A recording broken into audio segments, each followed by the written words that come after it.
بسم اللہ الرحمن الرحیم۔ السلام علیکم، میں ہوں فہیم احمد۔ اسرائیل اسلام کے خلاف اپنی جنگ پاکستان کے پڑوس ایران میں لے آیا ہے۔ اسرائیل نے وہ حد پار کر لیا ہے کہ جس کے بعد کہا جا سکتا ہے کہ یہ دنیا اب تیسری عالمی جنگ کی طرف جا سکتی ہے۔ میں کوئی ایگزیجریٹ نہیں کر رہا، بلکہ آپ حالات کو دیکھیں۔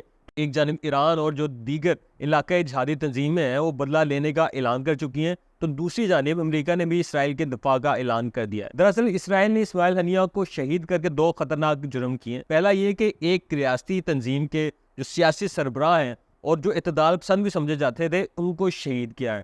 دوسرا جرم یہ ہے کہ اس نے ایسا کرنے کے لیے ایک تیسرے آزاد ملک پہ حملہ کیا ہے۔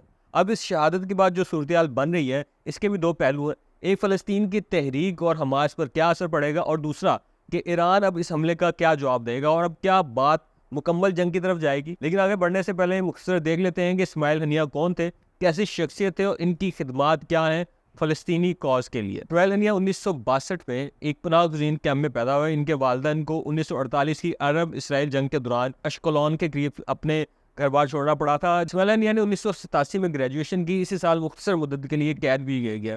اس کے بعد 1988 میں انہیں دوبارہ گرفتار کر دیا۔ اس بار انہیں 6 ماہ کی قید ہوئی۔ رہائی کے اگلے سال اسماعیل ہنیہ کو ایک بار پھر گرفتاری کا سامنا کرنا پڑا اور انہیں 3 سال کی قید سنائی گئی، لیکن 1992 میں ان کو رہا کر کے جنوبی لبنان میں جلا وطن کر دیا گیا۔ ستمبر 2003 میں اسماعیل ہنیہ اور حماس کے جو بانی ہیں احمد یاسین غزہ میں ہونے والے ایک اسرائیلی حملے میں زخمی بھی ہو گئے تھے۔ اسماعیل ہنیہ 2017 میں خالد مشعل کی جگہ حماس کے جو سیاسی شعبہ ہے اس کے سربراہ منتخب ہوئے۔ اس کے بعد وہ بڑے ایکٹیولی اس حماس کے سیاسی ونگ کو دیکھ رہے تھے۔ ابھی اسی سال 2024 میں 10 اپریل کو ایک انتہائی دردناک واقعہ پیش آیا جس میں اسرائیل کے فضائی حملے میں اسماعیل ہنیہ کے 3 بیٹے اور 4 پوتے پوتیاں شہید ہو گئے تھے۔ یہ جاننا اور سمجھنا بہت ضروری ہے کہ جہاں یہ تاثر دیا جاتا ہے کہ حماس ایک سخت موقف رکھنے والی جہادی تنظیم ہے، وہیں یہ بھی کہا جاتا ہے کہ سمجھا جاتا ہے کہ اسماعیل ہنیہ اس سخت رویے کا ایک نرم چہرہ تھے۔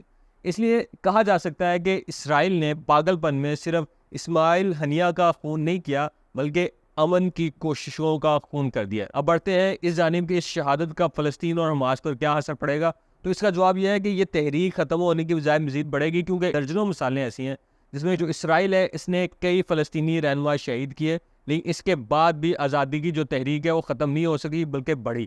میری رائے میں یہ جو تحریک ہے یہ مزید بڑھے گی اور اس میں شدت آئے گی۔ اب جہاں تک ایران کے اندر خاص کر تہران میں پاسداران انقلاب کے ایک اہم ترین مہمان کو ایک اہم ترین جگہ پہ نشانہ بنایا گیا ہے، تو یہ اب بہت بڑا امتحان بن گیا ہے ایران کے لیے، خاص کر جو نو منتخب صدر ہیں ان کے لیے۔ جہاں تک ایرانی جواب کا تعلق ہے تو پہلے تو یہ ایک حیران کن اور پریشان کر دینے والی بات ہے کہ اسرائیل کو اتنی جرت ہو گئی کہ وہ ایران کے اندر اہم ترین جگہ پر حملہ کرے۔ تہران میں حملہ ایسا ہی ہے جیسے کوئی خدا نہ خواستہ اسلام آباد میں حملہ کر دے یا کوئی دلی میں جا کے میزائل یا ڈرون حملہ کر دے۔ اس کی وجہ میری نظر میں یہ ہے کہ ایران نے اپنی دفاعی صلاحیت کو اس وقت ایکسپوز کر دیا تھا جب اس نے پاکستان سمیت دیگر جو ہمسایہ ممالک ان کے اندر حملے کیے۔ اس کے جواب میں پاکستان نے بھی ایران کے اندر حملہ کیا۔ آپ کو یاد ہوگا کہ میں نے اپنی ویڈیو میں بتایا تھا کہ ایران نے اپنے دفاع کا بھرم ختم کیا ہے۔ پہلے ایک خوف تھا کہ ایران کے اندر حملہ کرنا ناممکن ہے، اگر ایسا کیا گیا تو بہت نقصان اٹھانا پڑے گا، لیکن جب ایسا یہ سارے واقعات ہوئے پاکستان نے جواب دیا اور تو یہ جو بھرم تھا وہ ٹوٹ گیا۔ پھر آپ نے دیکھا کہ اسرائیل نے ایک حملہ کیا اور اس کے بعد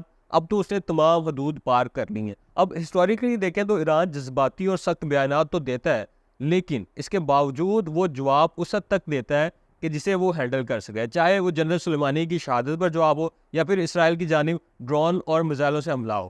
لیکن اس بار صورتحال بہت مختلف ہے، اس لیے ایران بہت ڈیفیکلٹ پوزیشن میں، اگر وہ فل سکیل وار کی طرف جاتا ہے تو اس کے لیے صورتحال خراب ہوگی، اس کی اکانومی کے لیے، اوورآل ایران کے لیے۔ لیکن اگر وہ ایک معمولی یا علامتی سا جواب دیتا ہے تو پھر بھی ایران کے لیے مسئلہ ہوگا۔ آئندہ بھی ایسے حملے معمول بن جائیں گے اور کوئی بھی جو امریکہ سمیت یا دوسرے جو دشمن ممالک ہیں وہ ایران پر حملہ کرتے رہیں گے۔ ایران کیا جواب دیتا ہے یہ تو اس کی لیڈرشپ نے فیصلہ کرنا ہے، لیکن یہ واقعہ بہت الارمنگ ہے عالمی برادری کے لیے اور خاص کر مسلم ممالک کے لیے۔ اگر اسرائیل کے اس ایگریشن کو کور مل گیا اور ملتا رہا تو کل کو کوئی بھی بڑی طاقت کہیں بھی حملہ کر سکے گی۔ اس لیے عالمی طاقتوں کو اسرائیل کو روکنا چاہیے تاکہ امن کی طرف بڑھا جائے۔ اگر ایسی حرکات کو نہ روکا گیا تو جو حالات ہیں وہ تیسری عالمی جنگ کی طرف بھی جا سکتے ہیں۔ آج تک کے لیے اتنا ہی، اپنا خیال رکھیے گا، اگلی ویڈیو میں دوبارہ حاضر ہوں گا۔ اللہ حافظ۔